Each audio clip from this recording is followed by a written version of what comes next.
Привет, това е Георги от вкъщи, който допълва каквото забрави да запише Георги от упражнението. Днес говорихме за естествени числа, индексирани типове и равенство. И от тези неща ще допълня сега естествените числа, дефиницията им, както и какво са индексирани типове. Тъй, всичко останало би трябвало да го има на останалия запис, който ще закача заедно с този запис. Тъй, естествени числа са дефинирани по най-класическия и често срещан начин, който е пиановите естествени числа. Тоест това, което казваме е 0 е естествено число и ако n е естествено число, то тогава и n плюс 1 също е естествено число. И това предполагам много от вас са го виждали на Haskell и на други езици. Как се превежда това до акта? Имаме тип данни над, който има два конструктора, 0, което е 0 и е естествено число, и suck, което взима едно естествено число и връща естествено число. Тоест имаме 0, имаме и плюс 1. Тъй, супер. И естествено, какво е пример за това? Примерно, ако искаме да напишем естествено число 3, бихме написали suck от 0. Тоест, за който не е запознат с пиановите естествени числа, идеята е, че броим колко пъти сме сложили конструктора и това е естественото число, което ще представим. Тоест, тук понеже имаме 3 пъти suck, това означава, че това е числото 3. Сега като сложим тази прагма, вече можем да пишем и литерали за естествени числа. Тоест, вместо да пишем suck от 0, можем да напишем 3. Както сме свикнали да пишем в повечето езици за програмиране.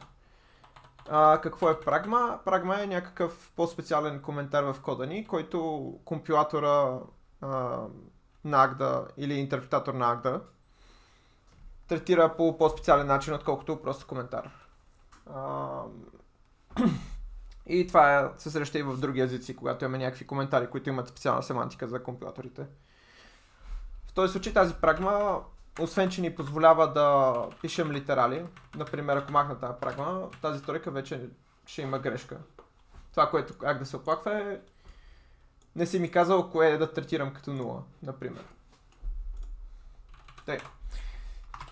Не само, че ни позволява да пишем литерали, но също така, ако тръгнем да компилираме програмата ни, това индикира на Agda кой тип данни, а именно над в този случай, искаме да се компилира до числа в Haskell, например, или в JavaScript, в зависимост до какво компилираме.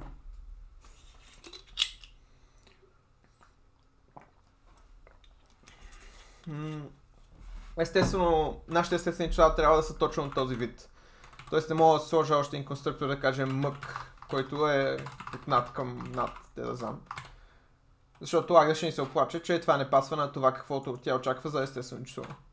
Съответно не можем и да сложим допълнителни аргументи на един от двата конструктори по същата причина. Agda очаква типът данни, който е естествени числа, да е точно тип, който е с два конструктора и двата конструктора са от този вид.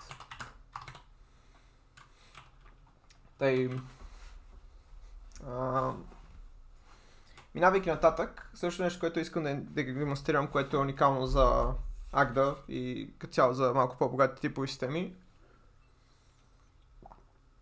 са така наречените индексирани типове. Тоест, ние направихме първия път един пример, който беше с питията и тъна. Сега ще направим нещо подобно на това. Ще имаме типове питията. Типовете питията ще са два. Ще имаме бира и мляко. Конструкторите, които са еднакви, можем да ги пишем на един ред. Тоест това е също като да напишем ето така. Тоест имаме два конструктора, бира и мляко. И сега ще напишем нов тип данни, които са различните видове питията, които имаме. И това, което ми искаме да направим в крайна сметка е следното. Искаме да има някакъв тип drink. И искаме да кажем колко е съдържанието алкохол на всяко питие. И тук ще пишем нещо.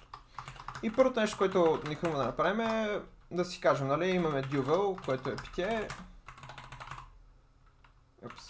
Имаме overflow, което е също бира и което е питие. И имаме vereya, да кажем, което също е питие. И какъв би бил смислен тип за алкохолно съдържание на питие, ами нещо, което взима дринк и връща естествено число. Съответно можем да си вземем питието и да кажем за дювела това е 10, за overflow това е 6, за верията това е 0, защото няма алкохолно съдържание. Обаче има нещо допълнително, което ние знаем и можем много лесно да гарантираме чрез типовата система, което е, че верията ни, тя знаем, че е мляко. И понеже знаем, че е мляко, със сигурност тя няма да има никакво алкохолно съдържание. Това, което ни се иска да кажем е за питиетата, които не са алкохол, не са бира, те няма как да имат никакво алкохолно съдържание. И това можем да го направим именно с индексирани типове. Какво представлява индексиран тип? Изглежда и така.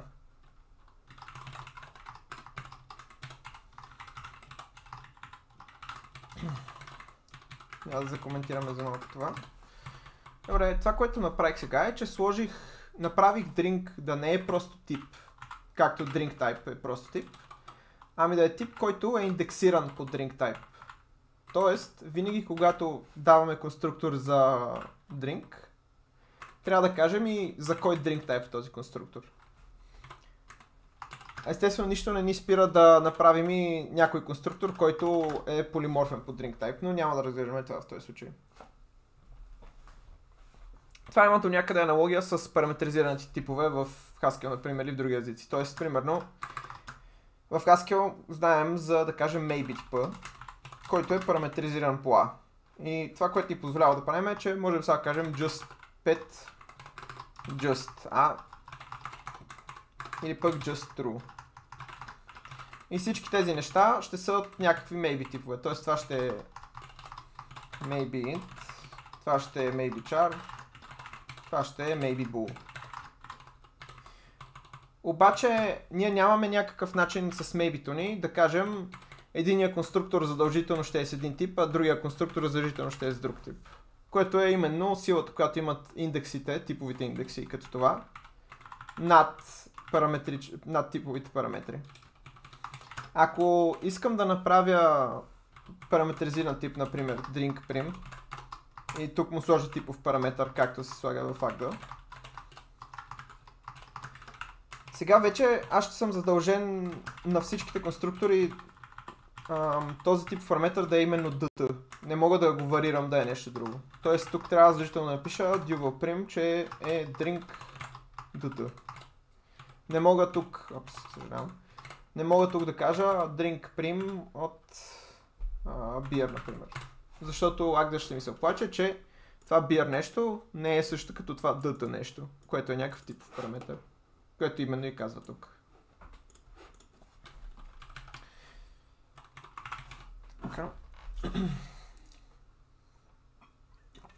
Сега, след като вече сме направили този тип данни, да се върнем на нашата alcohol by volume функция. Сега ние все още можем да я оставим по същия начин, просто трябва да сложим тук допълнително едно аргументче, което ще го кръсти DT. Това DT естествено трябва да дойде от някъде и затова сега ще го направим на имплицитен параметър. Така, и естествено ние все още можем да напишем същата програма като преди малко. Тоест взимаме някакво drink DT и връщаме естествено число. Обаче сега можем да направим нещо допълнително, освен това, което е, че имаме достъп вече до това DT нещо. Съответно това, което можем да си помислим да направим е да кажем алкохолът ще е някакво свойство, което зависи от какъв вид питие имаме. Тоест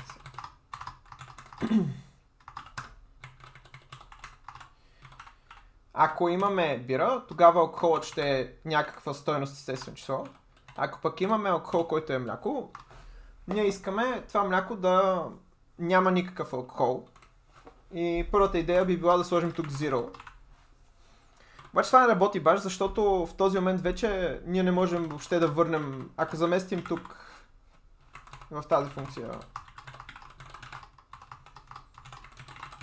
Ако заместим стойността, която връщаме над с алкохол от DT и направим също разбиване по случай, всичко ще е супер, когато сме в случаите за бирите. Обаче при верея случая трябва да дадем нещо тип 0. И съответно тук няма какво да правим. Мисля, не можем да дадем нещо тип 0, защото това е противоречие. Това, което по-скоро искаме да направим е да дадем някаква служебна стойност, която да индикира, че тук няма значение каква стойност ще дадем. Защото винаги няма да има алкохол. Тоест, хипотетично, примерно, можем да направим no алкохол.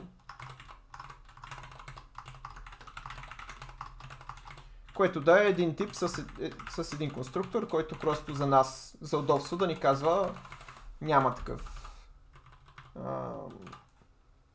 Няма алкохолно съдържание. Да, тук трябва да сложа алкохол. Така и сега вече, съответно тази дупка вече можем да я попълним с no алкохол.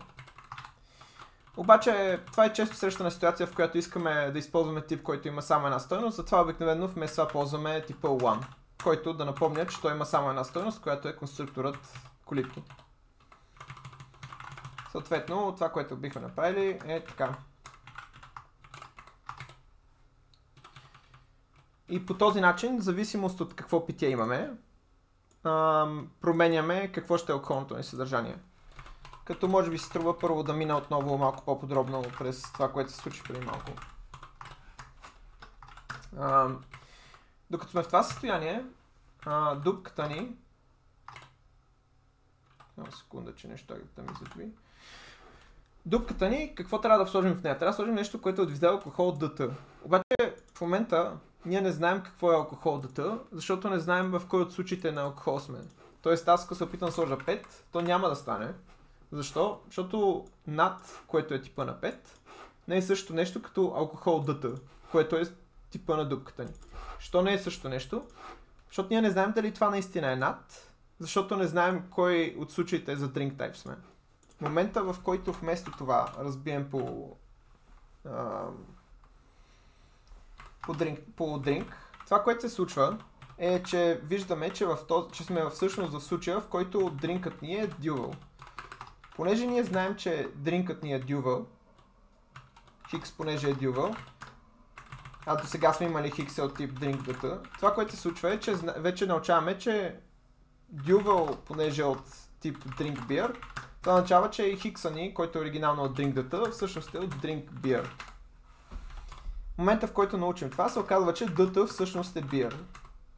И понеже вече знаем, че DT всъщност е beer, знаем също така и, че типа, който трябва да връщаме тук, всъщност е естествено число.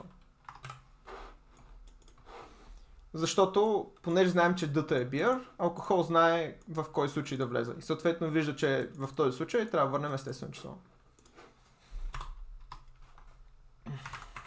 По този начин можем да връщаме различни типове данни, базирано на коя стойност сме подали.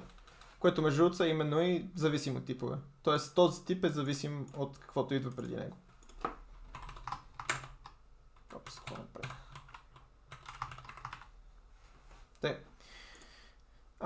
Допълнително искам да спомена за имплицитните параметри. Сега естествено този имплицитен параметр мога да си го напиша, ако искам. Тоест тук мога да кажа .beer. Я да обсъдим първо защо този параметр е имплицитен. Този параметр е имплицитен, защото в тази ситуация, в която се намираме тук, аз знам, че каквото и да е drink, от тези трите, във всички случаи, в момента в който патър мачва по drink, ще разбера какво е и drink тайпът му. Защото всичките конструктори на drink, те специфицират експлицитно какъв е типа на drink тайпа.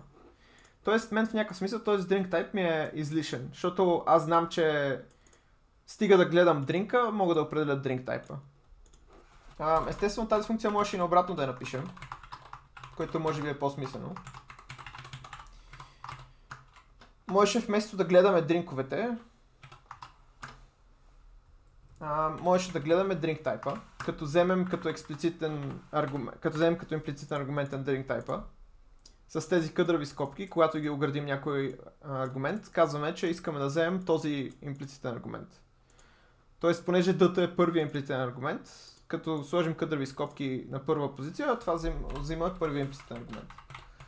В този момент сме в същата ситуация, в която не знаем какво трябва да върнем, обаче в момента, в който мачнем по DT, виждаме, че вече знаем, че в този случай трябва да върнем нещо от тип над.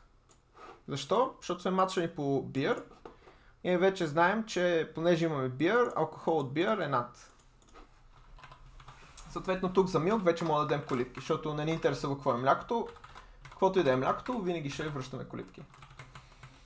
В този случай, ако разбием по хикс, се случва нещо по-интересно, което е, че ние, нали, разбиваме по случай по хикс, а пък хикс е нещо от тип drink, нали така. И той има 3 конструктора. Обаче, когато разбием по хикс, ние не получаваме 3 случая, а получаваме само 2. Защо? Защото Haskell защото Agda знае, че няма как тук да има следния случай. Beer и milk. И верея. Що знае, че няма как да се случи това? Ами тя си казва. Ако първият аргумент е beer, а ние се опитваме да мачем върху верея, това си противоречи едно с друго тези две неща. Защо? Защото ние знаем от първи аргумент, че е beer, че дъта трябва да е beer, но пък от това, че втори аргумент е верея, знаем, че дътато ни, ето това тук, трябва да е също като дътато на верея, а пък дътато на верея е milk. Съответно, в този случай няма как да се случи. И съответно не можем да го напишем и Agda също така не ни дава да го напишем.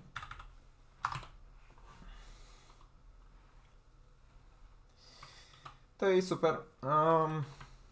И едно друго нещо, което мисля, че говорихме в час като въпрос, но не знам дали е в записа, но тук по принцип дали ще стане. Да, можем да сложим тези точки. Какво означава тази точка? Тази точка, тя не е свързана с имплицитните параметри, може и така да е. В смисъл може и така да е, няма нужда да е имплицитен този параметр да слагаме точката. Точката означава този аргумент, който е тук, задължително трябва да е beer. Тоест, за разлика от обикновеното патърн мачване, в което проверяваме този аргумент beer ли е, нали, когато правим патърн мачване, това, което правим е питаме това тук beer ли е. Когато се извика функция с някакви аргументи, този аргумент beer ли ще е. Това, което прави точката е, казва този аргумент задължително трябва да е beer.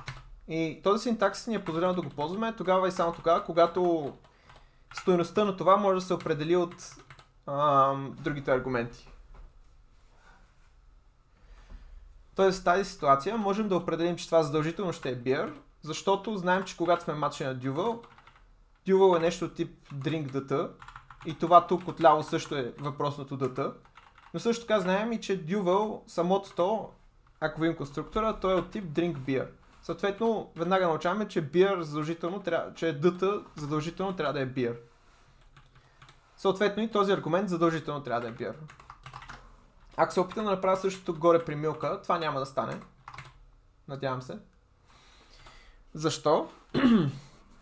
Ами защото Agda, тя не гледа супер дълбоко някакси други случаи. И това, което прави в този случай е, вижда, че аз имам някакво хикс, което е полиморфно, то е тип drink data. И вижда, че съм казал, този аргумент трябва задължително да е milk. Обаче аз нищо до сега, каквото съм направил, по никакъв начин не индикира, че този аргумент ще е milk. В смисъл такъв, че хиксът ни в момента все още не сме и мачени на него. То може да се окаже, че е който и да е от трите други конструктора. Обаче аз пък съм казал, че тук милка задължително се определя от някакви други стойности, което не е вярно, защото хикса все още не знаем какво е в тази ситуация. Съответно, в тази ситуация не можем да сложим точка. Това с точката, доколкото съм запознат, е изцяло нещо за наше удобство, защото мисля, че няма ситуация, в която се изисква от нас да напишем точката, но понякога, много често ни е удобно просто да слагаме точките, защото за да си елиминираме малко аргументите, които имаме. Тоест да кажем, че някои аргументи нямат значение и следно значи определени от други аргументи. Тъй, да се върнем към тази имплементация. Тъй. И последното нещо, което трябва да спомена, че има едно домашно. Аз го показвам малко и на живо записа, което е общо взето изцяло за много проста работа с индексирани типове. То се намира в Homework Elevator Task Markdown. Можете да го прочетете. Става въпрос за моделиране просто с асансьор. Тоест, измисляме си състоянието на асансьора, измисляме си какви действия може да предприеме за определени състояния и после имплементираме функция, която прави преход от дадено състояние с действията, които са за това състояние. Тоест, на типово ниво описваме някакъв автомат, общо взето. И после доказваме малко свойства за тази transition функция. И сега ще ви върна на Георги от наживо. То това е лекционно. Добре, де. Добре. Може би ще си го преразкажа това вкъщи после. Ще е тъпо да има само липсото. Тъй, минайки нататък. Добре. Ще напишем функция над естествени числа и после ще докажем някакви прости неща за нея, за да видим как протестират по принцип рекурсивни доказателства или индуктивни доказателства, в зависимост как искате да си го мислите. Ще имплементираме събиране на естествени числа, което също е най-класическото възможно нещо. Кръщавайте си, моля, хубаво променливите, за да не са x5, приложено към x4. Как имплементираме традиционно събиране на естествени числа? Рекурсивно, защото нямаме какво да правим. Ще разбием по левия аргумент, защото четем от ляво надясно. Какво означава да съберем 0 с нещо? Винаги ще получим нещо. Какво означава да съберем сък от n с нещо? Тоест, какво означава да съберем 1 плюс n с нещо? Това е също като да съберем 1 плюс n плюс m. Като, що просто смених скобите, защото ние целим тая функция плюс, в момента не я дефинираме. Ние имаме като операция, това е 1 плюс. Това е 1 плюс, го наричаме сък. Съответно, ние целим да сведем този плюс тук, събирането на естествени числа, до някаква по-малка рекурсивна операция. А този n е по-малък от оригиналния n, с който сме почнали. И с други думи се получава сък от n плюс m. Това плюс n, както може да предположите, може би е събиране и е за естествени числа и съответно за това пише n тук. И сега съответно можем да... Няма някакъв смисъл да показвам събиране, защото нямам с какво да го демонстрирам все още. И само да видя нагоре, има ли съм декларация такава. Говорих ли за infix декларацията тази? Какво означава? Добре, това, което означава тази декларация е тази операция, като я използваме като оператор, плюс n, ще има приоритет 100 и ще е дясно асоциативна. Дясно асоциативна ще рече, че като напишем 3 плюс n, 5 плюс n, 8, това всъщност е синтактична захар за 3 плюс n, 5 плюс n, 8. Съответно, ако сложа и още едно тук, плюс 9, това всъщност ще е синтактична захар за това нещо. Какво означава, че има приоритет 100? Ако хипотетично имахме друга операция, да кажем умножение с приоритет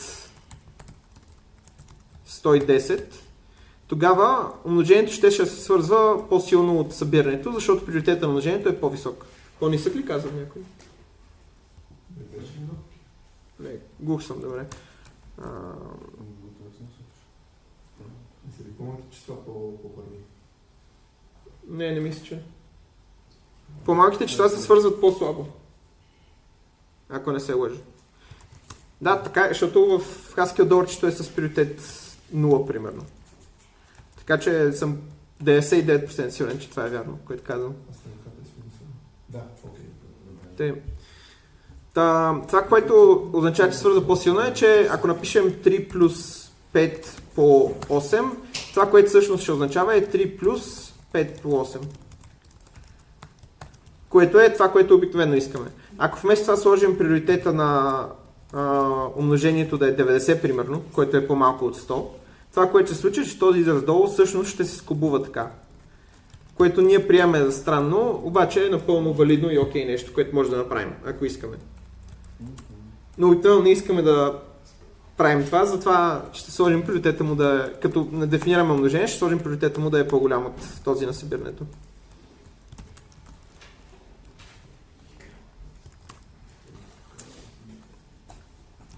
Тъй. Добре, сега след като имаме естествени числа, може да дефинираме нещо, примерно, може да кажем дали едно число е четно. Някой иска ли да ми каже как да дефинирам дали число е четно? Да. 0 е четно и съкът. Не, на Агда как да го направя? Какво да пиша като текст в програмата си? Може да пада въпросът в как да дефинираме? Да, как да дефинираме свойството число да е четно, как да го изразим в Агда? Извън две точки над и връща ту. Така. Така. И сега да... И си Иван с главна буква или с малка буква? С малка. Добре. Добре, и сега какво да пише тук? И си Иван zero. Да, може да го... Да, zero. Това трябва да е тъта. Тук. И си Иван сък от хикс трябва да е not от и си Иван хикс. Добре, или аз ще го пренапиша малко, защото повече ми хареса така.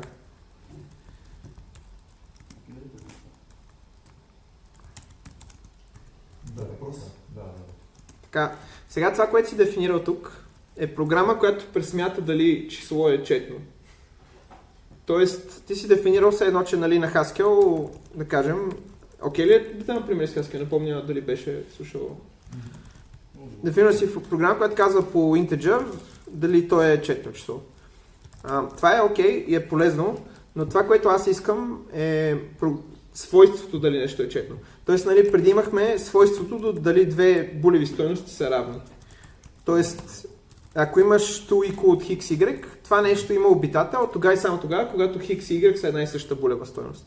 Това, което аз искам тук е някакво is even, което можем да го имплементираме само когато това n тук е четно число.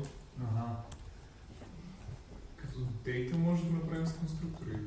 Добре. Може само колегата, ако иска да се редактира вече отговора. Искаш ли да пробваш пак да... В момента нямам представа. Добре, окей. Какво казваше? Може би като data да го... Добре, какво да пиша? Data is even.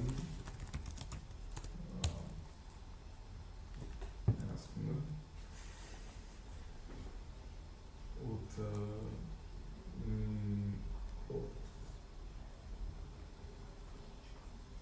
Трифон, какво искаше да... Аз исках, понеже предния път си говорихме точно за това, исках малко да разговора, обаче нека първо да си кажа какво е. Добре, да. От над. Така, т.е. какво да напиша така? Не, му е точно над. Добре, и сега какво? Какво искам да връща? Въпросът е към теб и това. Когато искаме да кажем, че нещо е свойство, това, което искам да кажем е, че е тип, защото типовете и свойства са едно и също нещо за нас. Тоест, когато чуете, аз искам да имплементирам нещо, което ще е свойство, и това директно се превежда на това да връщате нещо, което е сет, т.е. тип. Добре, и сега какви са конструкторите му на това?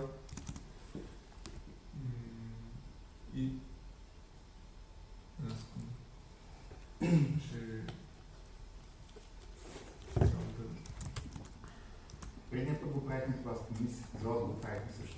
Абсолютно. Ще ми каза, че сте го правите. Що не ми каза, че сте го правите? С взаимно рекурсивна дефиниция ли сте го направили или да? Да, мисъл, направихме го по двата начина. Добре, окей. Това, което мога да направим тук е да кажем и zero, за even zero.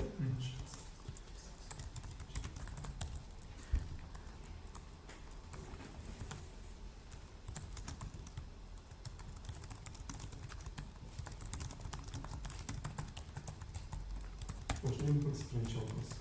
Секунда, само да си да напиша това. Слушам те.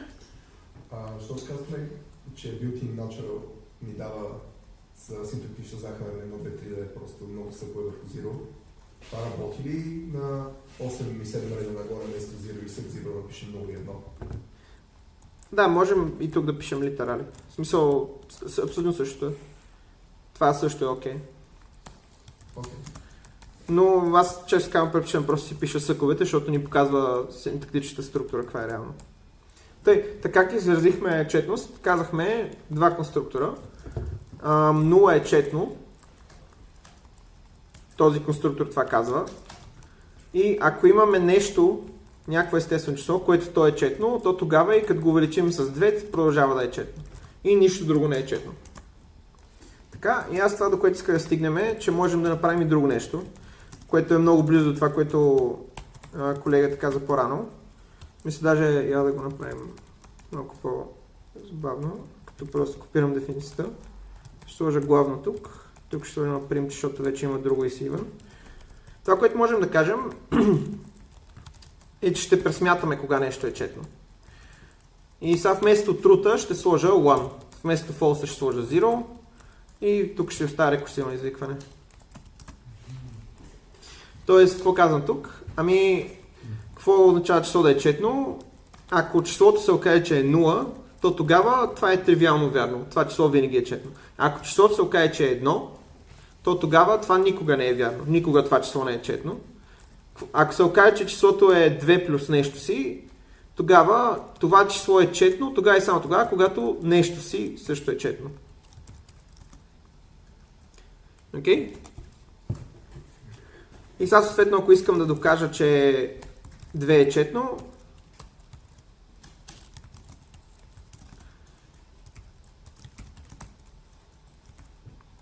това нещо е много лесно. Защо? Защото когато is-even prim вземе 2, то ще види, понеже 2 е константа, че попадаме в този случай и после попадаме в този случай и съответно това тук се оценява до 1 и мога просто да напиша колибки.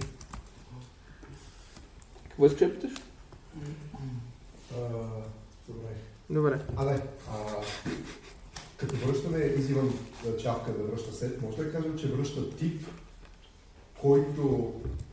чийто всеки елемент е кавички свидетел за това, че нещо е четно. Демек, ако намерим елемент на 0, значи едно е четно. Ако намерим елемент на 1, значи 0 е четно. Мисля, да, това е алтернативният начин да си мислиш за Иван, че това е какво доказателство трябва да дадем за това съответното число, че е четно. Има ли свят, в който ни е полезно повече от това, да имаме тук някакъв начин, в който да изказваме някакъв факт? Горни и си на двойните, това беше. Реално... Може да го обсъдим това после. Аз само да тук вече, защото направя това, което извиняваме, че не го казах, но виждам, че така не, че хората им е объркващо все още. Всичко допълнително това, което трябва, реално трябва два стила, това, което говорим предния път. Единия, в който искаме да имаме те, който описва доказателството, и другия, който не искаме да имаме те, но само не интересува да използваме механизма на акта за нормализация, за да го направим межа да е тотално. И това са просто два стила. Въпросът е какво искаме да се вижда и какво не искаме да се вижда. Единственото нещо, което направи тук малко по-различно, и то пак е въпрос на стил, просто казвам на колегите, за да не се чуят, е, че това, което направихме ние, че използвахме is, което е изображението, което повдига тук към set, за да може и тогава за мен лично е малко по-лесно, защото едното живее в света на функциите и може да се дигне по тривиален начин в света на доказателства, а пък другото си е доказателствен ден, което е нещо съвсем различно. И то дава допълнителна информация. Дава следа как сме го доказали. Това е нещо, което прави допълнително различно. Аз това, до което иска да стигна тук, че това тук is-even prim, каквото и да му дадем, дори да му дадем 16, то ще продължи това доказателство, което съм написал, да е валидно. Просто защото акта, като види 16, който е константа, тя знае, че това е редица от 16 съкчета. И понеже знае, че е редица от 16 съкчета, може да изцикли тази дефиниция 4 пъти и да види, че в крайна сметка ние трябва да дадем нещо, което е 1. Сега, обратното на това, ако се опитам да дам доказателство с data дефиницията, това прави сте го експлицитно? Показва ли си това? Показва го, да, при Сега ще го покажем. Да, нищо пак, защото Ако искам да дам това нещо, няма да го пиша, защото е досадно, ще кажа автоматично ми го изгенерира, но обзето изглежда така. Защо? Защото аз единственият начин да конструирам това доказателство е използвайки тези конструктори. Аз да покажа, че 16 е четно, аз трябва 8 пъти да приложа този конструктор, който добавя съкче. Съответно, сега виждате, че тук има 8 пъти това нещо, а тук има просто едни колипки. И това се отразява и в паметта, примерно, защото това тук отнема линейно памет по числото, което ще по числото, за което ще доказваме. Тоест това тук винаги ще отнема n върху 2 памет, където n е числото, по колкото е паметта за един указател, примерно, някакви такива неща. Това тук винаги ще отнема константна памет. Съответно, когато искаме да го докажем това, горното е по-лесно за доказване. От друга страна обаче, ако искаме да го използваме, е по-досадно. Тоест, айде да представим, че искаме да докажем следното нещо. И even дисък, да кажем, ще го нарека. Което, какво ще казва? Ако имаме естествено число n и то е четно, това... Ако имаме естествено число n и сък от това число е четно, то тогава и самото число също е четно. Тоест това, което аз казвам е следния тривиален факт, че ако 2 плюс n е четно, то тогава, ако това е even, то тогава и самото n също трябва да е четно. Нали така? Така. Тоест това е в някакъв смисъл някаква обратна лема за is even. Така. И сега даже ще искам да отбележа в този момент, че тук забележете, че съм направил n имплицитен. Защо реших да направя n имплицитен? Ами защото, както преди малко казах, понеже всеки конструктор на isEven определя какво ще е n, в този случай ще е 0, в този случай е сък от нещо друго, тогава аз сега вече, ако мачвайки по isEven, този isEven, винаги ще мога да определя какво е n. И мога да го демонстрирам това. В смисъл, ако кажа мачни по n, аз да разпиша първо така. Как го кръстих? E0. Може да е къде тук. Така. Ако се опитам да мачна по E0, някой, който не знае отговора на това, иска ли да помисли и да ми каже защо тук ми се кара Агда? Всички ли знаят отговора на това първо? Има някой, който не му е ясно защо Агда ми се кара в момента? Добре, имаш някакво предположение за защо ми се кара?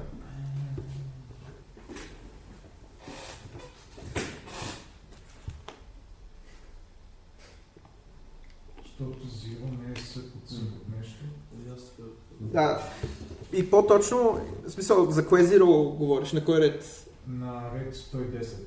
Така, по-прецизно би било да кажем, че понеже E0 конструкторът, индексът му на 22 реда нагоре, ей тук, конструктор, индексът на E0 е 0, тогава знаем, че това n тук, то трябва да е 0, тогава знаем, че не това е n тук, не то трябва да е 0, а ето това тук, то трябва да е 0. Тоест получаваме следното нещо. Сък от n трябва да е също като 0. Обаче това, което казваш ти вече тук е вярно, ние знаем, че 0 е различен конструктор от сък. 0 не е сък, нали така? Съответно няма как това да се случи. Съответно това не е възможен случай в тази ситуация. И ако се опитам да го напиша, какво ще ми каже? Ами общо това ще каже. Аз няма как да... Това не може да е вярно. Няма как 0 да е сък от нещо. Съответно това, което му напишем е, може да сложим патърнчето, което индикира това е невъзможен случай. Мисля, че...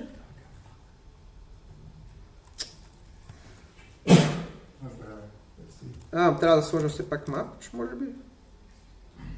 Що съм... Последния аргумент е това нещо. Кое? Не, няма равно, когато пишеш така. Какво съм сбъркал? Някой иска да ми каже. Да, аз това се чуя. Така го направя? За което и да е едно, аргументи ще трябва да се... Ами, защото като сложа само така ми се кара. Ама защо защо още не изтриш този ред? Защото би трябвало да мога да напиша този случай. Искам да си напиша случая. Тогава трябва да сложиш имплицитни аргументи, иначе какво ще правим? Не стана и с имплицитни аргументи. Ето ти. Добре, както и да е. Повярвайте ми, че в принцип има някакъв начин тук да напишем, ето така, за да индикираме, че zero ли трябва да напишем, според теб? И zero. Не. Добре, отказвам се, но това, до което исках да стигна е, че когато имаме случай, който е невъзможен, мога просто да го изпуснем. И як да е окей с това. Трябва добре да сложиш в скобки, в къде в скобки zero, нямаше, не стана ли? И да махнеш първи аргумент директно, само той това напишеш. А той, да. Не става. Проблем тук е, че не пате мачове по числото, Добре, което е после ще важно. го мислим. После ще го помисля, да. Добре, остане само този случай. В този случай това е много лесно да го решим, без дори да мисля, защото тук целта ми е is even от n1, а аз в контекста имам n, който е доказателство за is even от n1. И тук мога просто да кажа n. И това е окей. Ако спрем и помислим малко, това, което се иска от нас е иска is even от сък от n. Ние вече сме разбили на случай. В момента, в който сме разбили на случай по това, е сък-сък, знаем, че... Сега ще почва само някакви примчета. Знаем, че то е сък-сък в себе си, ако цялото нещо е сък от n, в себе си държи доказателство за is even n. Тоест, знаем, че понеже типа на цялото е сък n, всъщност е is even от сък от n, тогава в тази ситуация знаем, че n е от тип is even n. И това изцяло се дължи на това как сме си формулирали конструктора. Съответно, когато сме разбили по случай на това, просто сме извадили това доказателство отвътре и това доказателство е именно това, което ни трябва. Така че само мога просто да дам това доказателство. Я го кръстим P, защото е доказателство. И сега това доказателство беше супер лесно, нали? В смисъл, имам един случай, мачнал съм по доказателството и всичко е наред. Само ще спра да питам някакви въпроси. Добре, ще довърша това и ще направим после малка почивка. Ако се опитам да докажа също нещо с is even prim, я да го изкопирам направо.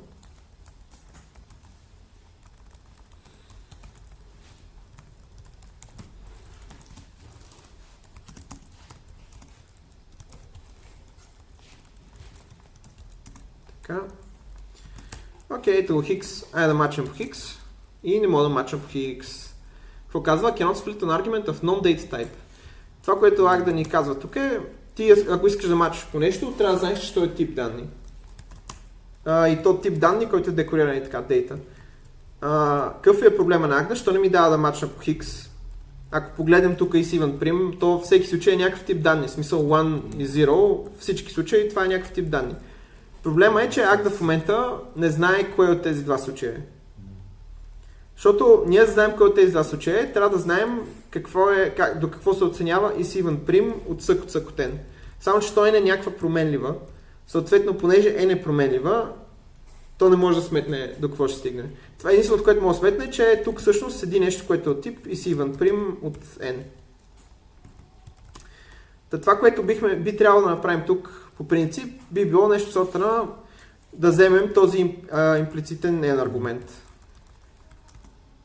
Тоест да кажем нещо такова и сега да почнем да мачваме по n. И като мачвам по n, вече ще видим, че в действителност хикса ни вече се оцени от 1. И целта ни отново е 1. Така, и в тази ситуация пак сме забили. Що пак сме забили? Ами защото нашото is even prim, то е дефинирано с рекурсия с дълбочина 2. Тоест разбиваме по два съка, а не само по един. И съответно нашето доказателство ще трябва да е огледално на този факт. Тоест сега трябва още един път да разбием по n. Както видяхте, 0 в случая е това. Въобще не се появи. Да, сък от 0 в случая въобще не се появи. По каква причина? По причината, че хикс тук, което имаме отляво, той е от тип 0. Съответно можем вече да мачам на него, което се чуих при малко, ще не мога да правим. Можем да мачам на него и да го елиминираме до скобки. И когато може да го елиминираме до скобки, може просто да махнем случая. И когато се случи това, имаме вече ситуацията от преди малко. Имаме хикс, който е доказателство за easy event примотен. И имаме за цел easy event примотен и може просто да попълним с хикс тук. Това, до което иска да стигна е, че когато използваме тип данни, т.е. ей този терм, понеже имаме нещо, по което да мачваме, ей тук, ние можем директно да правим рекурсия по доказателството за четност. Когато нямаме този терм, това, което ще наложи е винаги да правим рекурсия по числото.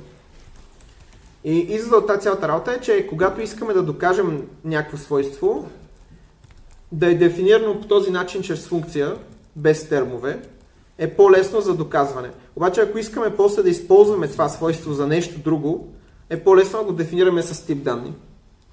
Значи да го използваме нещо друго. Ами, примерно... Да можем да чувъркаме по самата... По доказателството, да. Ами, ако искаш да използваш факта, че нещо е четно, за да докажеш нещо друго. Да. Да. Да, телефон. Аз искам да припомня, че това говорих по плана смятане на ефект за конструктивна индукция и там сте го видели много пъти. Примерно, представете, че искате да докажете нещо за субституция. Дефиницията на субституцията е дефинирана с индукция по дефиницията на ламда терма. Имате два варианта. Или ще направите индукция по ламда терма и ще кажете в този случай по дефиницията на субституция е поси, или ще направите директна дефиниция по дефиницията на субституция. Значи, въпросът е да ще направите структурната индукция по производното нещо или по оригиналното нещо. Тук оригиналното нещо е числото, производното нещо е доказателство. Добре. Това е лично съм. Да. Това е хубава наука. Въпрос. Да. Казваме, че е по-трудно да правим доказателства с конструктивния вариант, но заедно не е ли еквивалентно да направи двете сметки и ауто да ни напълни двете доказателства? Тук горе, тук не. Специфично, примерно тук да. Ама има ли момент, в който единия стил ще го сметне, ще даде юнит, а другия да не може с ауто да изпълни доказателството? В смисъл, ако говорим за константи, сигурно повече е достатъчно дълбочината, ще спре да мога да го смята, но не съм сигурен за това. Това, което аз мога да кажа, и преди да го говорихме, е, че по принцип в единия стил може само да казва изчислимо нещо. Да. А в другия стил не е задължително. Добре, като го пишем нагло, то пак трябва да е изчислимо. Общо ето, този стил, който е с типа данни, бих казал, че абсолютно винаги е по-удобен. Просто едно, че е малко по-вербозен и две, че понякога е малко по-кофти конструкцията му. Но, в смисъл, ако си мислим за ако сме програмисти, това нещо е кофти, защото взема памет, докато програмата ни работи. Но ако не си мислим за програмисти, аз сме само нали, с шапката за доказателства, това ни е супер много по-удобно. И ще го предпочитаме в повечето ситуации, често казано. Да кажа, по друг начин да го кажа същото нещо. Въпросът е дали искате proof carrying код или не искате proof carrying код накрая. Тоест, искате ли да излезе като информация вашата програма и се интересувате чак да я проверила, вече не ви интересува как да я проверила, или искате да излезе вашата програма плюс някакъв листинг, лог на доказателството, което да вземете и да се го носите, да се го разгледате гордо и да го проверите евентуално в друг начин. Добре. Аз излизам, защото... Да направим почивка, да. Да, 10 минути. аз имам един междучасен въпрос. Да, и сега. Много тъп. Обаче, основен. Сега, если например, гледаме най-долното парче, от най-долната функция, макар че ме слага вече от това доказателство да го напим. Сега, там приемаме имплицитно някакъв ен. Нали? Ние пата мачваме по него, по данната. Защото иначе няма какво правим. Да. Да. Аз тогава се чудя и недоумявам. Това хикс, дето ми го дават, той защо е необходимо изобщо да ми аргумент. Знам, че има някаква връзка типово. Говоря за втория аргумент. Питаш, мога ли да докажа и това? Не, то ясно, но мисълта ми е... Ти ми даваш естествено, че съм имплицитно. Да. И аз искам от теб като втори аргумент доказателство, че N плюс 2 е 4. Да. Това е хикса. Но и този хикса мога да го ползваме за нищо, освен за постулат. Но го ползваме. Говоря като промени ръка. В смисъл, ползваме го реално. За само като обитател на типа. Толкова. Свидетел. Или как? Да. Това е някаква... Ако значи имаме доказателство за нещо друго. Да, ти какво имаш предвид под не може да го ползваме? Не, аз... В смисъл, за какво си представя? Какво имаш предвид под ползваме? Е въпрос. На мен е голяма каша тези два стила, които говорим и смесваме, и аз съм абсолютно объркан. Тоест, кога има данна, кога вълчим структурно доказателство, доказателство като данна или доказателство като постулат, нали, това, което е с клипките. И това, нали, доказателство, както е втория вариант, с всичките му конструктори можем да проследим как се вземе по-близко от това, че се говори. Тя се тая, объркано е просто. Това, което... се отговорих. Това, което... е доказателство просто. Но то е, освен да седи като хикс или като долна черта. Ама той не седи, защото виж, той все пак го използваме на нещо. В смисъл, в този рекурсивен случай го връщаме самия него. Да, точно. Използваме го за нещо. А във втория случай го използваме, за да може да мачнем на него и да кажем, този случай е невъзможен, за да не трябва да имплементираме този случай. Защото ако нямахме този аргумент, ти дето казваш, не го ползваме за нищо, тук нямаме на какво да мачнем, за да кажем, че този случай е невъзможен, и тук нямаме какво да върнем, за да докажем, че този случай е верен. Да, не, това го разбира, Добре. Но преди, че... Да. То за какво друго можеш да го ползваш, като се замислиш? Не, можеш да го... Ти може да го подадеш някаква друга функция. В смисъл, само може да направим някаква функция, която връща EC even prim и после да го подадем на EC even prim дисък. Напълно е окей това, да го подаваш и връщаш от функции. Просто винаги... Единствената разлика е, че винаги когато го използваш, трябва да влачиш и това естествено число със себе си. Защото иначе нямаш какво да правиш. Точно. На мен мисълта ми е, че хикс е от тип EC1 число, а този тип просто представлява доказателство за факта, нали? Ние няма за какво друго да ползваме обекта за този тип, освен доказателство за факта. Да, да. Добре, аз нямам вече тъд въпрос за тук. Нямам тъд въпрос за друго. Аз имам един въпрос за EC1 prim дисък.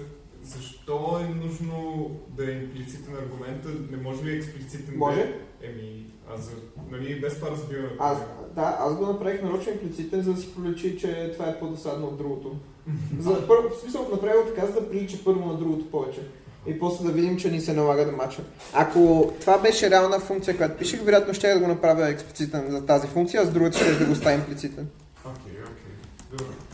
Аз бих сложил следния късър, не си мислех, че това е идеята.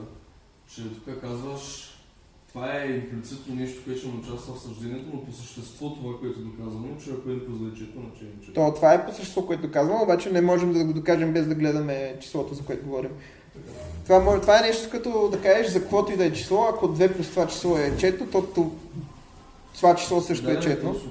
Обаче в тази ситуация трябва да гледаме за числото неща. В друга ситуация сега ще ме казали, аз имам доказателство, което е структурирано по този начин и ако имам това доказателство... Мога да докажа.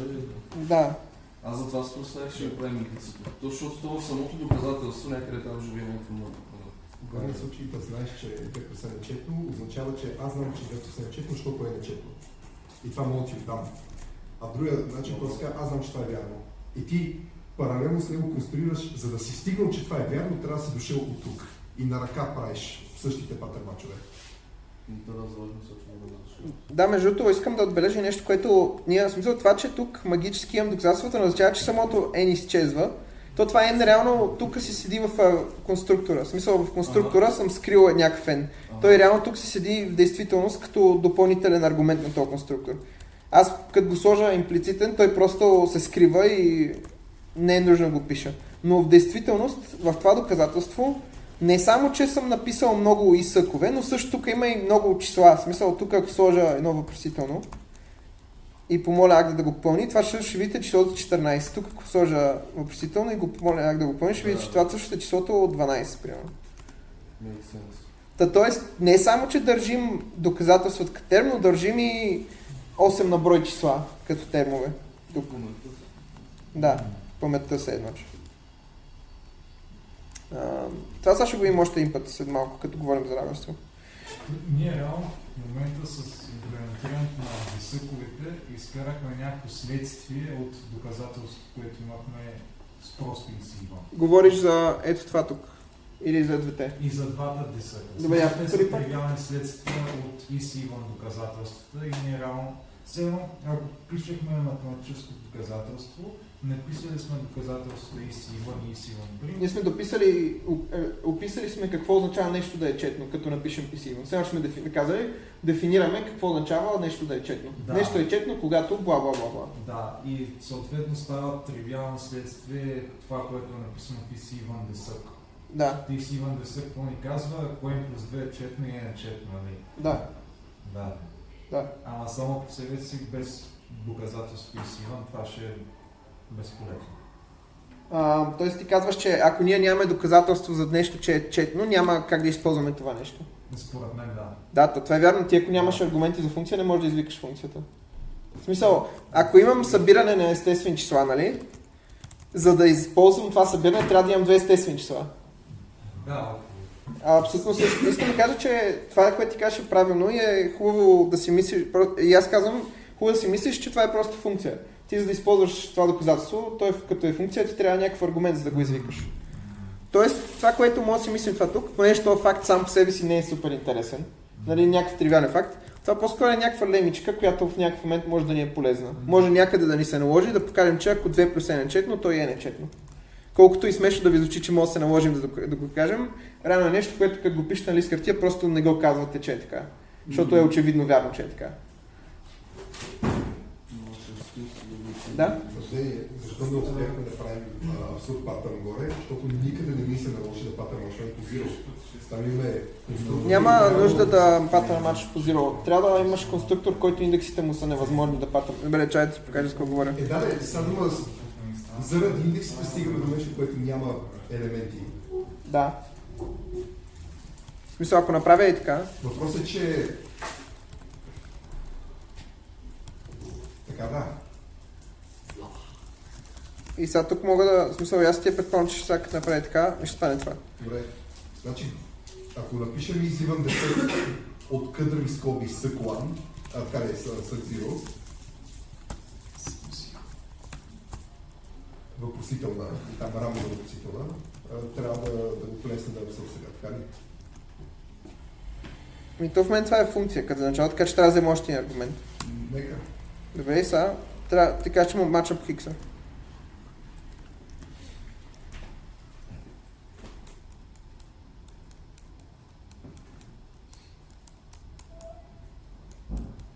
Аз се опитвам да кажа, че няма как да го накараме да е абсурд. Що? Покажи как. Ами е така. Да, окей. Да, това беше проблема. Че... Аз стигнем до единицата, защото единицата ни е това да ни дава. Не, реално проблема е, че аз случая, който иска да каже, че е невъзможен, е и този случай. Я видим сега какво ще стане в тази ситуация. Да, добре, просто трябва да мачаме още един път. Въпросът е, че това, когато n е 0, този хикс всъщност е доказателство за even от сък от 0.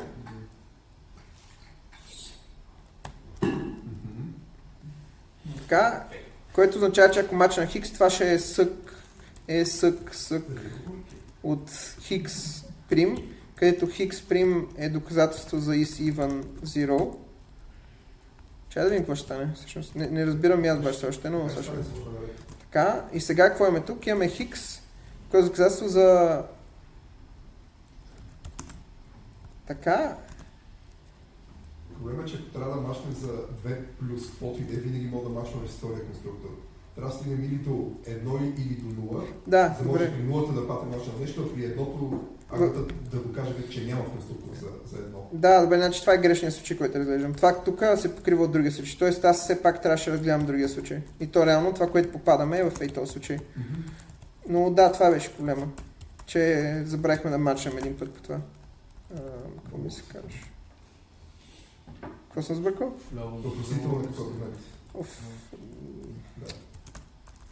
Много си интересно. Да, и сега ако погледнем тук, ще видим реално случая, който иска да покажа. Добре. И то след това ще ми се кара, че... Как ще видим? Напред си почивка, все пак, защото с малко ще продължим. Кога е съдба? И с 5 минути, да знам, 10 минути, кой знае. Аз защото да се разумно от мен, ама нямаше къде да се Туркменистан и носят тези бомбони от там, който иска да се каче от Туркменистан.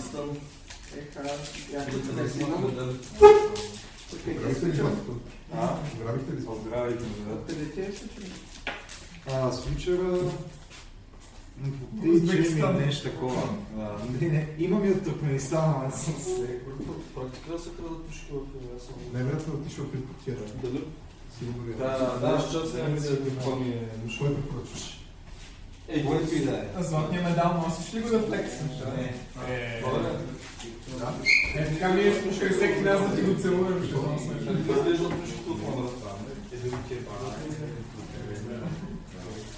Константин, когато се изчи. Даже близо се Така искаш.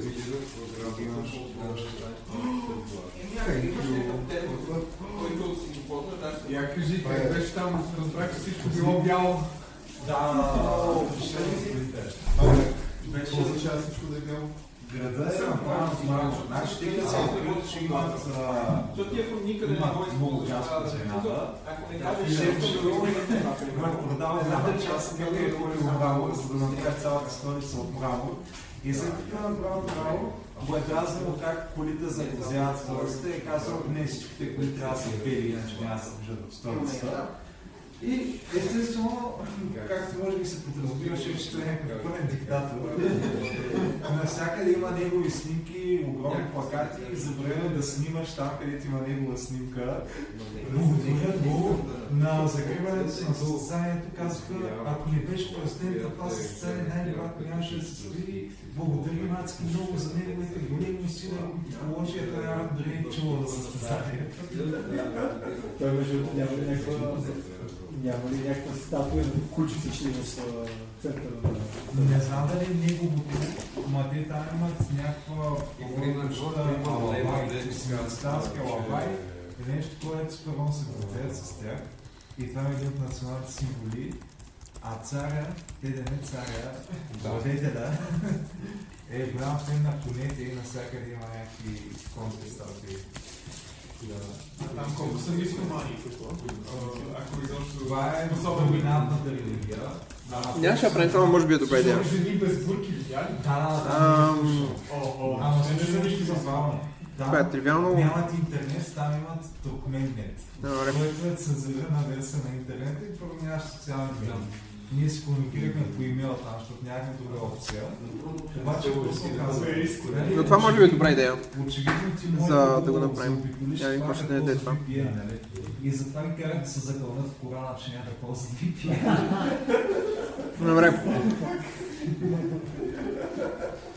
Обаче въпреки това всичките ни гидове имаха Инстаграм и искаха да добавят, нали?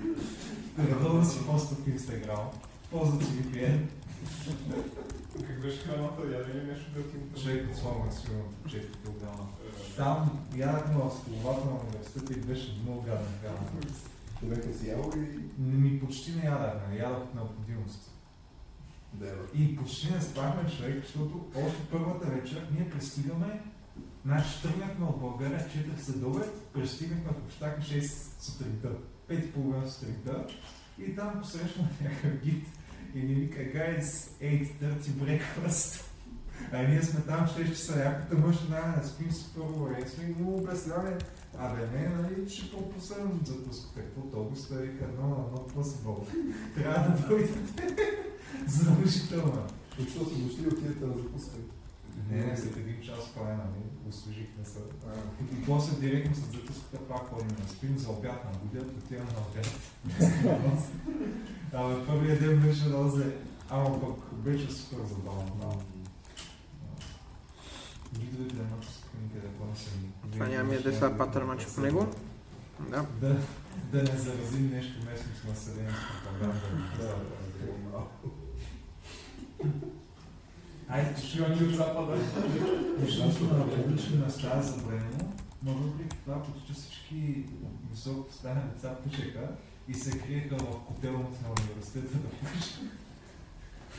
И първо след състезанието да кажем всички свързани с организацията. Не знам дали го показвам това. Да пушат и ние се безикахме, че там как става реално?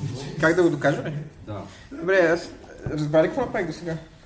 Горе-долу, да, смисъл... Това, което се случи до сега, беше аз разписах базовия случай, видях рекурсивното извикване, какво ще ме яде. И сега гледам как е стигнал от това до това. И сега проблем е, че това... Трой си лема, дето стига. Ами няма да спра лема, първо ще видя реално това какво е, защото в момента не е оценил баш дабл. В смисъл, виж, че също пише дабл, не пише плюс n. Искам да видя, че той е забил плюс n. И сега това, което направих е да видя, ако го помоля изцяло да оцени. Аз само да видя какво ми е изцяло оцени, помолята. Ти знаеш, че аз съм най-брутален. Така... Имаше една сравнително лесна комбинаторика. Контекст и последната задача беше някаква геометрия в 3D. Контекст infer. И сега ще го кажа и оцени го колкото се може повече. И сега ще видя, че имам EC event за n плюс n, а тук имам EC event за сък от n плюс сък от n. Това, което ми казва тук сега този факт е, че този сък тук отдясно ми пречи. Да. Защото ако този сък беше отпред, тогава ще да мога много лесно да докарам от това доказателство горното. Тоест, и това сега... може да си направим лема за събирането, дето изкарва сък. Да, и сега като имаш тази лема, след това ще е лесно това доказателство. Добре, това ще го сложа като задача просто по-надър. Може би. Не съм сигурен. Изпълнена бита с много питана с една задача разлика. Една задача Ти от кои държави имаш или страшно? Русия, България, Узбекистан, Туркменистан. Добре, така, искам да коментирам две неща. Първо, колегата коментира, че при него взе това доказателство, той може просто да направи и така.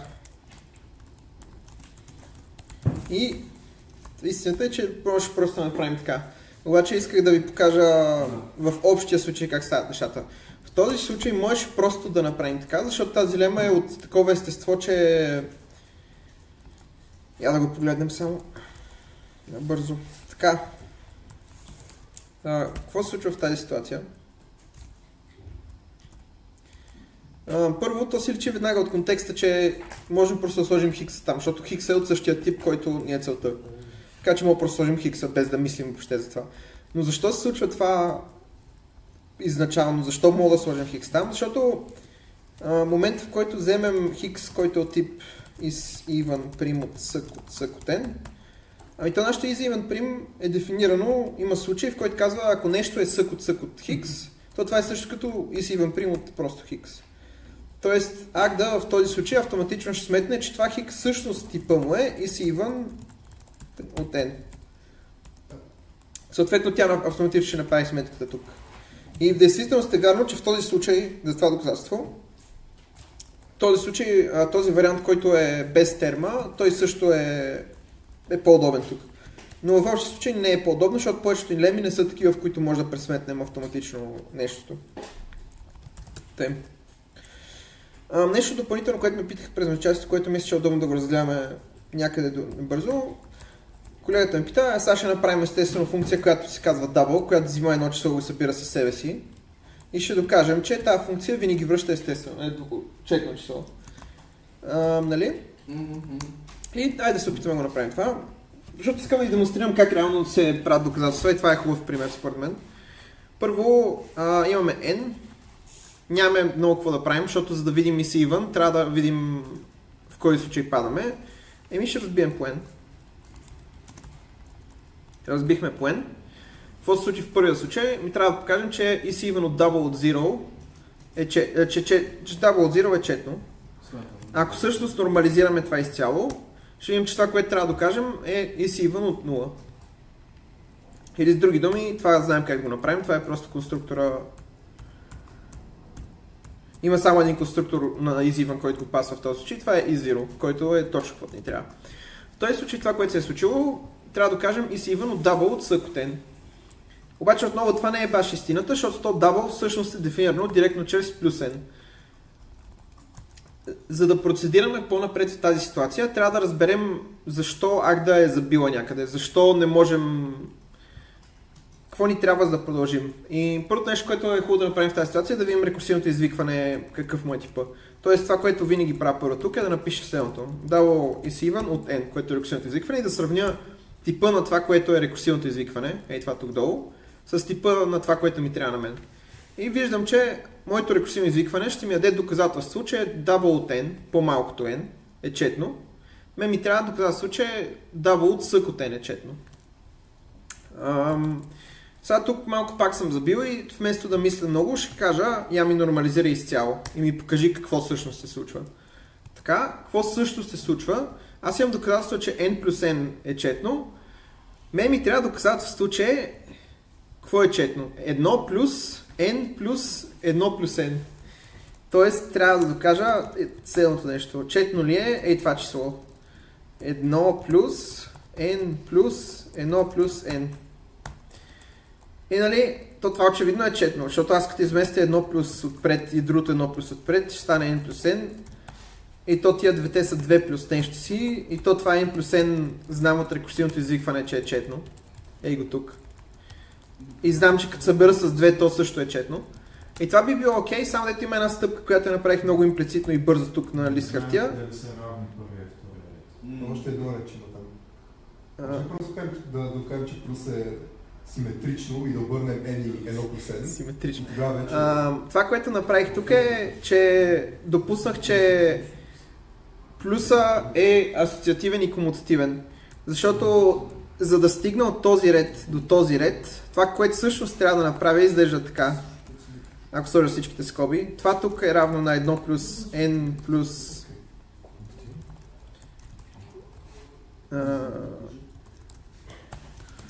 така, и само мога да приложа още един път, мога да приложа един път комутативност вътре, да направя 1 плюс n, и само мога да правя пак асоциативност, за да направя 1 плюс n плюс n, и чак тогава вече съм стигнал до този долния израз. 129 към 130, вече 130 към 131, това е директно от дефиницията на плюс, няма нужда да ползваме асоциативност. Към коя дефиниция? 130 към 131 е дефиницията на плюс, че сък от n плюс нещо е... Добре, хубаво. Но имаш някакви стъпи, примерно комутативност, която трябваше да направя. Всъщност аз това, което ще кажа като хипотеза е, че тук мога да използвам нещо по-слабо, което е следното. Ако имам n плюс сък от n, m, това нещо е също като сък от n плюс m.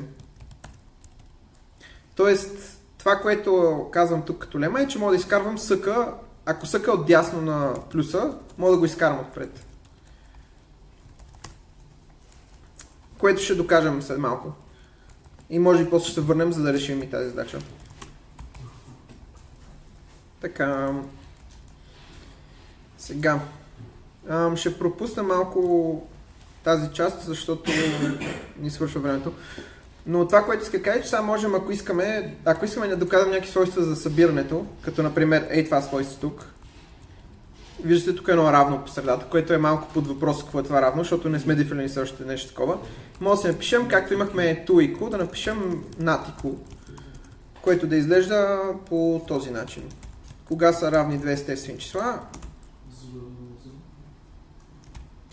Ами 0 е равно на 0, както каза колегата, 0 не е равно на 1 плюс нещо в никакъв случай, 1 плюс нещо не е равно на 0, и ако имаме 1 плюс n и 1 плюс m, те са равни тогава, когато n и m са равни. Това ще го направим като дейта. Така.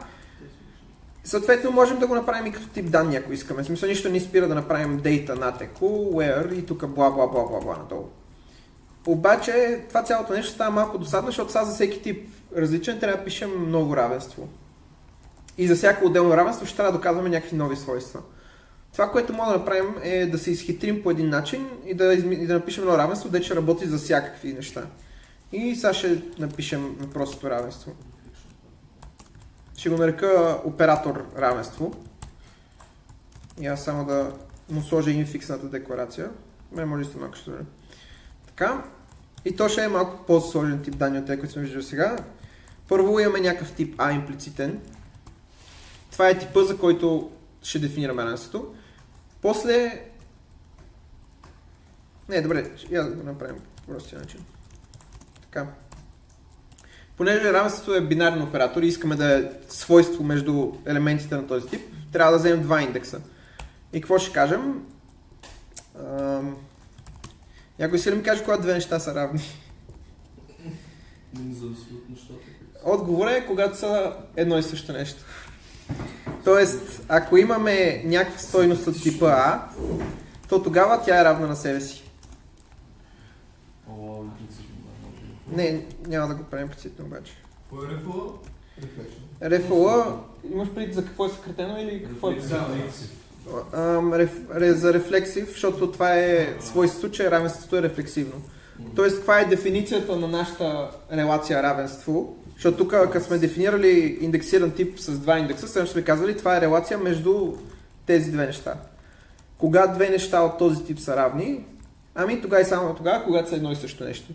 Или, както може би сте чули по дискретни структури, равенството е релацията, която е само единствено рефлексивна. Предполагам сте го чували първи курс, може би сте го забрали, но някои хора обичат да дефинират така равенство. Какво? Не, аз... Тоест, нали, някоя релация може да е рефлексивна, но специалната релация равенство е тази, която е само рефлексивна и нищо друго. Добре. Транзитивна... Не, това е релация на еквивалентност. Не е само рефлексивна, но това, което иска да кажа, че се дефинира от това свойство, но не мога да изразя хубаво на съществен език в момента. Използваме някакво равно в дефинициите на тия думички рефлексивност. Най-малката релация, която много дефинираме, която има рефлексивност. Която съдържа поне рефлексивност. Релацията, на която матрицата е... Сега трябва да направим наредба. След като имаме това равенство, сега вече може да вземем някакви свойства от сорта на 3 плюс 5 е равно на 8. И сега трябва да свърля това. И това, което ще направя сега, ще сложа тази инфиксна декларация тук горе. Равенството е оператор, който не е асоциативен. Съответно тук не сме сложили нито infix L и нито infix R. Има приоритет 10, който е супер нисък приоритет. Защото общото винаги искаме това, което си отляво на равенството и това, което си отдясно на равенството, да са си по-силно свързани от самото равенство. Ние никога няма да искаме да пише 3 плюс 5 равно на 8, защото това не е много смислено. Винаги ще искаме да пише 3 плюс 5 е равно на 8. И как да го докажем това? Ами, за да докажем нещо, което е от тип равенство, имаме само един избор, това е да използваме рефъл конструктора. И сега какво трябва да направим тук? Трябва да дадем числото, което е равно. Числото, което е равно е 8. И това защо работи? Защото тук имаме две константи. Това 3 всъщност е сък от 0. А нашето плюс n, то пък... къде е плюс n?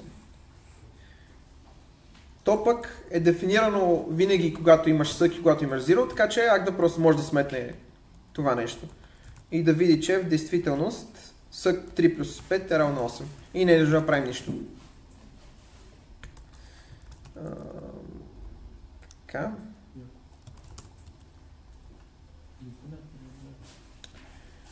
Сега... Съответно, ако искаме някакво и такова доказателство да направим, което е... ако имаме някакво естествено число, то тогава 0 плюс това естествено число, то е самото естествено число. Това доказателство също ще е много лесно. Я да погледнем какво искаме. Искаме това доказателство. Обаче, ако помолим Агда изцяло да нормализира отново, ще видим, че всъщност искаме n равно на n. Защо? Защото отново плюс n е дефинирано с рекурсия по левия си аргумент. Плюс n има случай за 0. Когато има случай за 0, то може автоматично да редуцира от дясната си страна. Каква му е дясната страна? Дясната страна плюс n е просто това, което седи отдясно. Съответно тук нямаме какво да правим. Общо, само трябва да кажем рефъл от n. Така. От друга страна, ако се опитаме да направим друго нещо,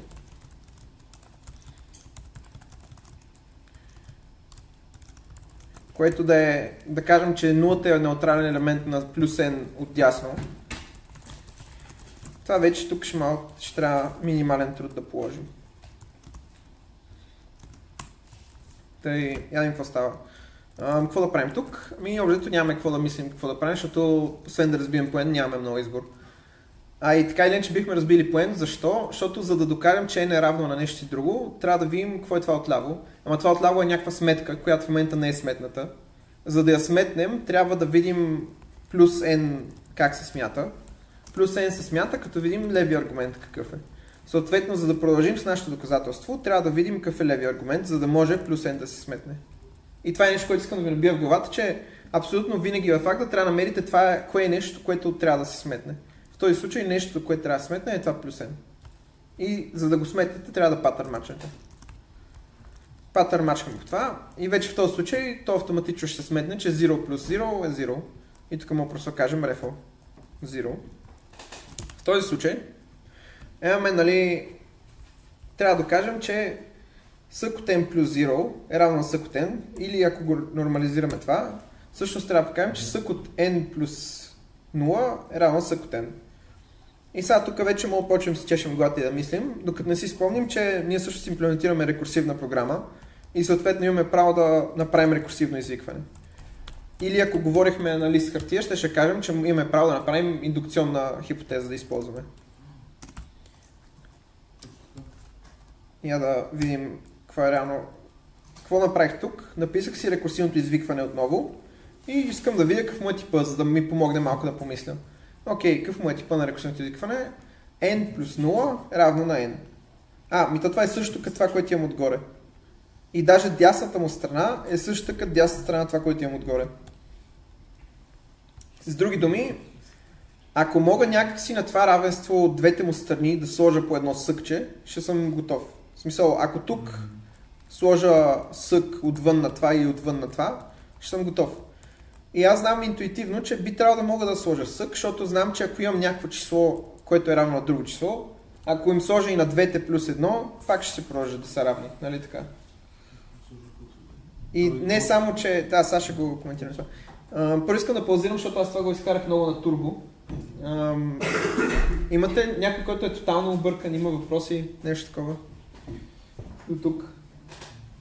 Аз имам един въпрос относно това, което правим, тъй като нашето равно, което е дефинирано в момента е най-общо, не е само за числа. Да. Ние не можем да кажем, че in general, ако хикс е равно на хикс, то и хикс е равно на хикс. Да, можем, това ще направим сега. Да. Това, което направиха като наблюдение двама колеги, е, че това не важи само за плюс едно, важи за която и да е функция. Защото функциите по дефиниция свойството им е, че като ги приложиш на една и съща стойност, връщат едно и също нещо. Тоест може да напишем следната функцийка. Аз ако ми кажеш каква е типовата сигнатура на функцията, ще получиш бомбонче. От своите. Нещо доказателство. Стига. Добре, като за начало със сигурно знаем, че върнем нещо от този вид, нали? Защото казахме, че правим функция от двете страни на равенство. Значи ще изглежда по този начин. Каквото връщаме. Ще трябва да приеме доказателство, че хикс е равно на n. Добре, и какво друго? И f, което е каквото и да е. Какво означава каквото и да е? Е от сет към от А към Б, където е със сетове, може би.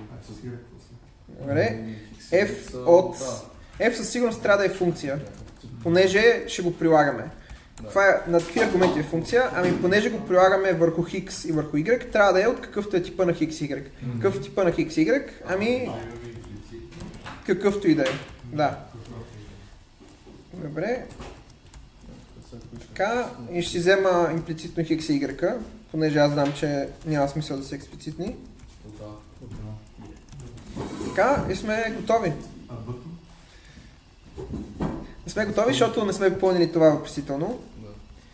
Какво трябва да са и тук? Ами от някакъв друг тип. То може да го сложим да е А, обаче не е нужно да се ограничаваме. В смисъл нищо не ни спира това тук да е Б.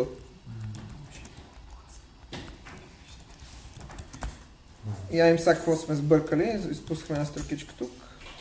Добре, и какво казахме?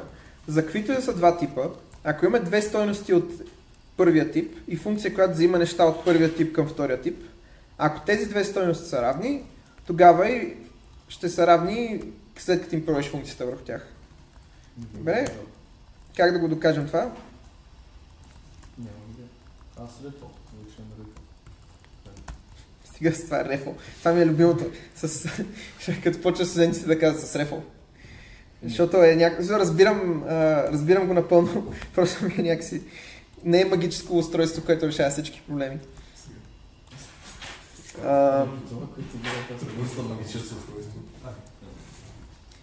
Но в тази ситуация е магическо устройство, което ще реши проблема, да. Добре, какво ни трябва да направим тук сега? Трябва ни да докажем, че f от x е равно на f от y. Как можем да направим това? Единственият начин да направим това е да използваме REFL, защото нямаме други инструменти. В смисъл, единственото, което имаме е това REFL нещо. Добре, айде да сложим REFL. Така, сега не мога да сложим REFL, защото му трябва да дадем някакъв аргумент. Какъв аргумент бихме му дали на REFL? REFL взима за аргумент това, което ще доказваме, че е равно на себе си. Добре, кое е това нещо, което ще доказваме, че е равно на себе си? Да кажем, може да е f от x. Ай сега ще взема x имплицитно, за да... Мога кажеш x равно x. Мога да, но няма, защото не съм говорил с това. Ако направя така, какво става? Аз имам f от x, че е равно на f от x, което е супер, но ми трябва f от x, че е равно на f от y. И на интуитивно ниво това, което каза колегата е, ние имаме p, което е доказателство, че x е равно на y. Не може да го използваме някак. Ами, начинът, по който може да го използваме е, че ако мачнем на този конструктор, ще разберем, че двата му индекса са равни. Защото, нали, това p, което е от тип x равно на y, той има някакви два индекса, които са x и y. Обаче в момента, в който мачнем на REFL, ще разберем, че тези два индекса всъщност са абсолютно едно и също нещо. Тоест магията, която се случва тук е...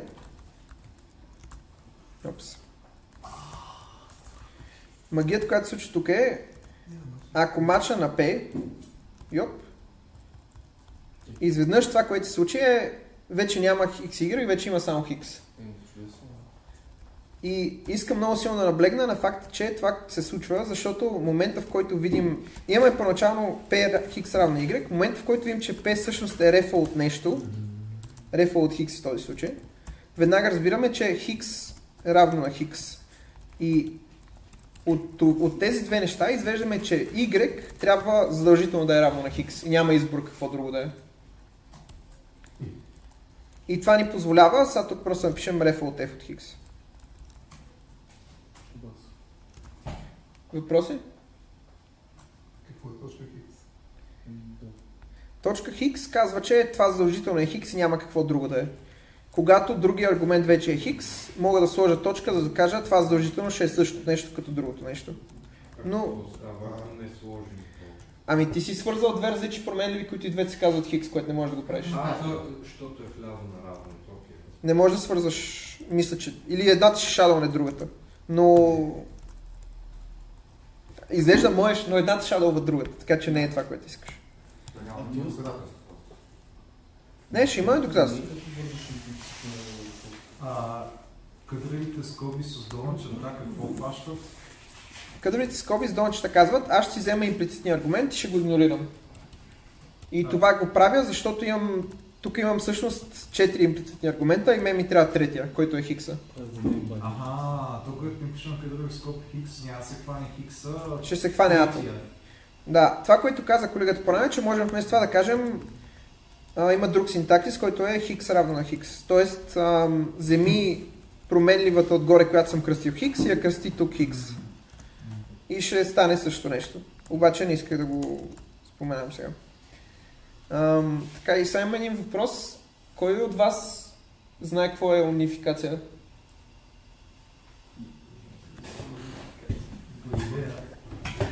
Добре, ами това, което се случва, когато мачем на някой конструктор, е, че индексите, които се съдържат в конструктора, се унифицират с нещата, които имаме вече. Тоест, аз като мача на REFL Hix, това, което аз да правя е, аз трябва да направя Hix да е също като Hix, чрез унификация, и аз трябва да направя Hix да е също като Y, чрез унификация. Тоест, ако имате някаква интуиция за как работи унификацията по принцип, това, което правя да е абсолютно също нещо, като унификация. Тоест, не е абсолютно също, а то е унификация. Може да си мислите, че патърн мачването и кейс мачването общо прави някакви унификации между всички тия аргументи тук в сигнатурата. И какво има в конструкторите. Тук може би ще е полезно да питаме въпроса, в Haskell има ли унификация според вас? Да. Substantial JDTs. Не съм. Я отговоря. Моля, там със сигурност. Да го казваш надолу. Че има унификация, да. Ами, Но не по този начин. Не по този начин. Точно това се опитам да направя разликата, защото това, когато се говори за унификация, обикновено се има предвид обща унификация, а именно между всички променливи, които участват в съответния израз. В Haskell има унификация, която е само на ниво подизраз. Отделните изрази не могат да са напаснат, нали така? Освен в типовите сигнатури, където отделните изрази могат да се напаснат. Да. Типовите сигнатури могат, но тук няма. А типови сигнатури може да решим примера? Или колегите? Не мога мозъка ми в момента да измислим такова нещо. Ясно. Да, това, което иска да кажа всъщност, иска да питам всъщност Георги, защото не съм сигурен, че знам отговора. Георги, вярно ли е, че точки се налага да се пише само когато трябва да се прави тази пулсивна унификация? Точки не се налага никога да си пише. Точки... Добре, аз не се сещам в момента за ситуация, в която задължително трябва да напишеш точката. Добре, по друг начин да го кажа. Това ако го кръстим Y, после как ще кажем дясно е същото. Не е вярно. Ето, даже имам два начина да го кажа. Мога да кажа F от X, мога да кажа F от Y. И двете са напълно окей. Просто защото те реферират към едно и също нещо. Виж, ако направя въпросително и питам сега какво става тук. Виж, че имам XY, което и двете са... Объркващо е малко. Но този Y и този X всъщност са едно и също нещо и як да знае това. Но не го пише. Като цяло това, което ме обърква е, че да се сеща някакви неща, които на мен не са ми учили. Пролог си казва, като унифицира две промени, пролог си казва списъка казва X е равно Y. А тук как да не може да го накара да се каже? Не знам, сигурно има някаква команда, която е дай ми пълния контекст или нещо такова, не знам. Не, мога да питам какво е Хикс. Не мога да питам какво е Хикс. Добре, това беше просто да кажа, е, че това, тая възможност, да ще направя да кажа прекалено силно нещо, но възможността да можем да правим унификация между отделните индекси, което има смисъл само когато имате два индекса в нея, защото горе нямаше между какво да патромачне, като имате Иван, само рефала най-простия, най-простото случай на унификация, когато имаме два възможни индекса и двата искаме да са равни. Това е най-простия вариант, но ще имаме и по-сложно. И за мен това, което искам да обърна внимание, че това свойство на езика да го притежава е силно нещо и е качествено надграждане на това, което имате в Haskell. Без езикови разширения. Без езикови разширения, добре. Стандартно. Добре. Това мисля, че в теорията е възможността да имате equality types. Някакво ме питаше какво са equality types и ние това са възможността да допишете това нещо, да имате унификация между отделните индекси, това е equality types. Може да го нямате в теорията и тогава не може да изразите такива неща, което е неприятно. Това е по-слаба теория. Добре. Да се върнем на доказателството, което искахме да направим. Ако имаме тази app функцийка вече, ще я копирам горе, защото ще я ползвам. Това, което мога да направя вече с нея, нали аз преди малко споменах, че поглеждайки рекурсивното извикване,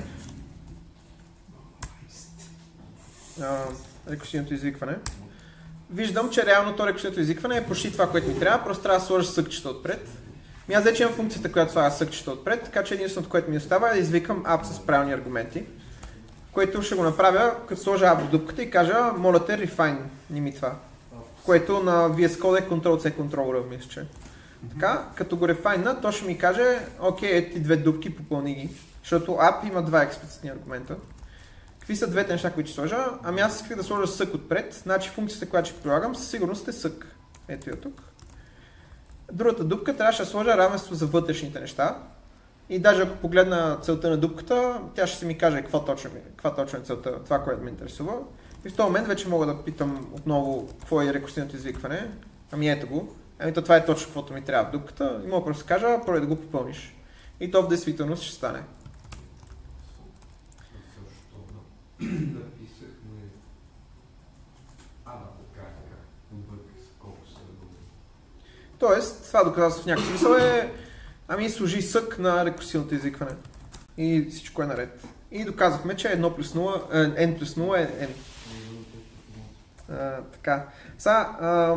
Да? Тук пак да заключа, аз да кажа за ламда смятаме също това нещо. Там го наричахме екстенсионалност. Това е, две функции съвпадат, когато аргументите им са равни. Т.е. когато за равни аргументи дават равен резултат. Тук обаче това беше за различни функции, така че всъщност не е точно същото. Това, което ние казваме, вземем една функция и прилагаме на различни аргументи. Така че не е точно това нещо, ами е нещо друго, което правихме, когато доказвахме силна нормализация. И то беше, че като имаме там силно нормализуеми неща и прилагаме една функция, получаваме пак силно нормализуем резултат. Това е нещо много подобно на това. Това е функционалност, бих казал аз. Функционалност. В смисъл, че се държи като функция нещо. Да. За еднакви резултати връща еднакви. За еднакви входове връща еднакви резултати.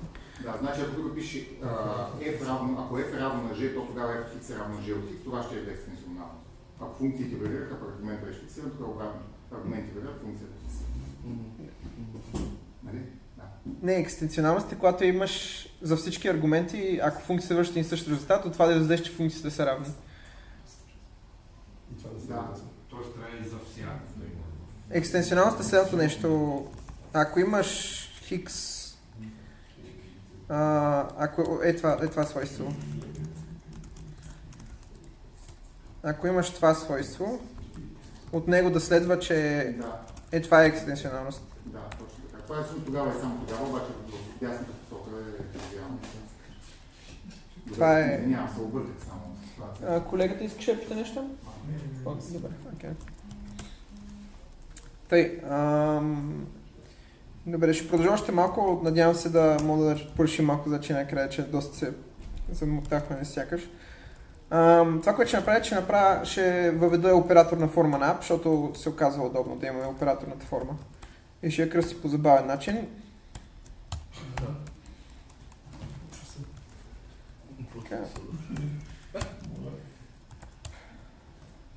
Така. Добре, който е писал Haskell, може би сте ползвали този оператор, някакво количество, който е fmap, който прилагаме над функтор, обаче дори не сте писали, не е нужно да се притесняваме много, защото сега като го видим няма да е толкова стресиращо. Я само да му взема инфиксната декларация.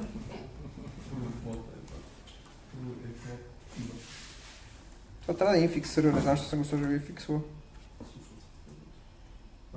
Да, така.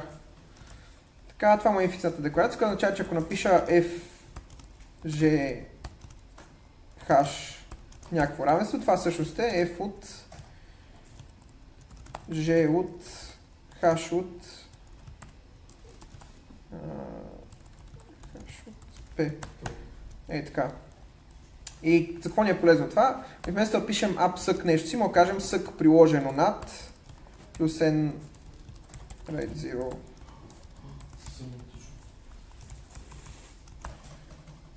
Тоест, това доларче равно, може да си мислим, че прилагаме от двете страни на равенството тази функция. И е малко по-лесно да се мислим за това, отколкото да пишем апове, може би.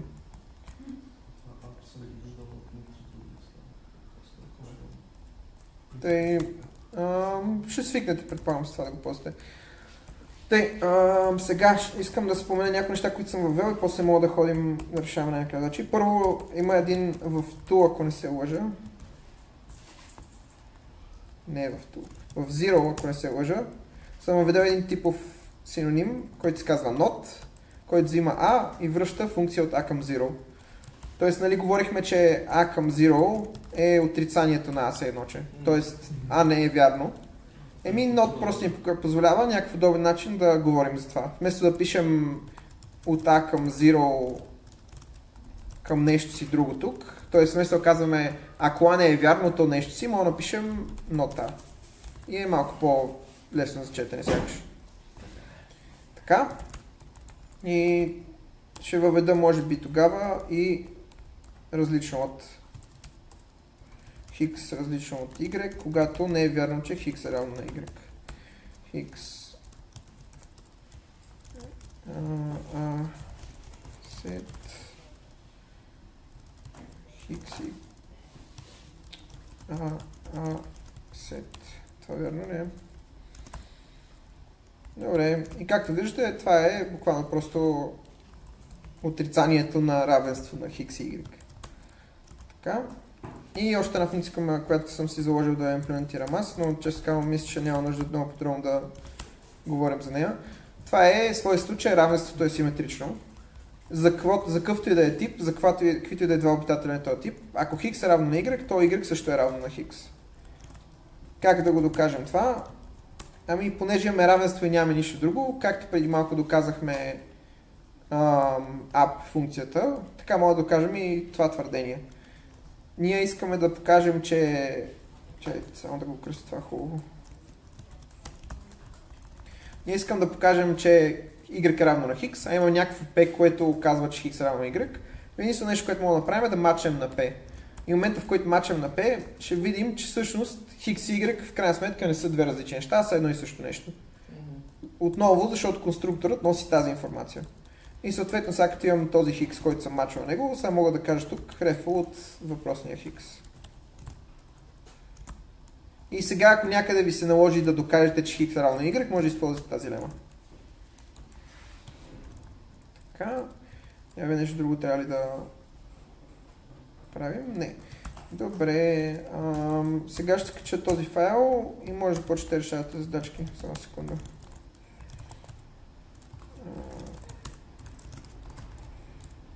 What the fuck? Мерси.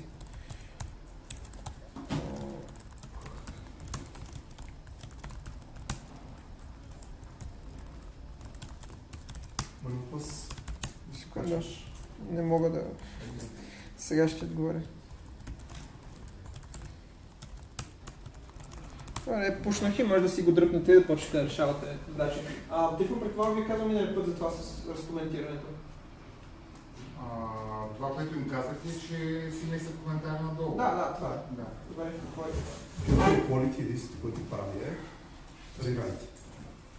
Какво? Какво прави built-in equality? Подобрявате по-ширай, да. Това е. Сигурно и като компилираш го Да, компилираш това е ясно. Знам друг директор ефект. Не се сещам. Давай, това ти е на работа. И какво? Само това ти, защото чето, че е хубаво да се прави да е equality, ама аз не ползвам rewrite, не прави нищо. Да, не прави нищо да се. Не е нищо. Дефолтно. Но след това плахме вчера. Ами, почнах ако не се лъжиш. Да. Три лайв се казва, извинете. Три лайв трябва да се дърпте. Три старта за моя удобство за до година, примерно. Как да направя конкап, като не минам през някакво? Още не съм си играл да си казвам си още. Това ето, с си говорихме, да се го правя за това нещо, да се правя за модели quality. Добре, къде формулира ли си го проект? Кое? Това ли визираш? Това ли визираш? Ама това е свойство, което изискваш някакъв рекърд, не? Не си го няма... Не, това е много крепко, това е просто функция. Защото има и дефиниция. Да, аз питам, че формулира ли си го за твоето... Да, формулирай го първо. За да мога да почна да го доказвам.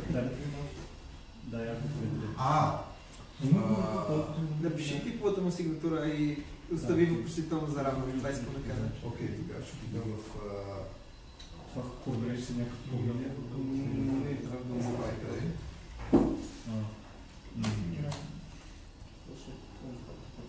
Имам лесно решение да го направи. Такова е. Добре, ще пия може годинка. Нещо много. И сега примерно е тук. Ако е тук напиша нещо, дето не е от филд. Да, мисля, че можеш да помня как се прави дефиниции. Не знам, не помня. Кои са? Нещо какво да се случи? Шоколад. Аз се влезнам в едното за разглеждане. Аз съм си казал, последните две седмици няма възможност да правя нещо.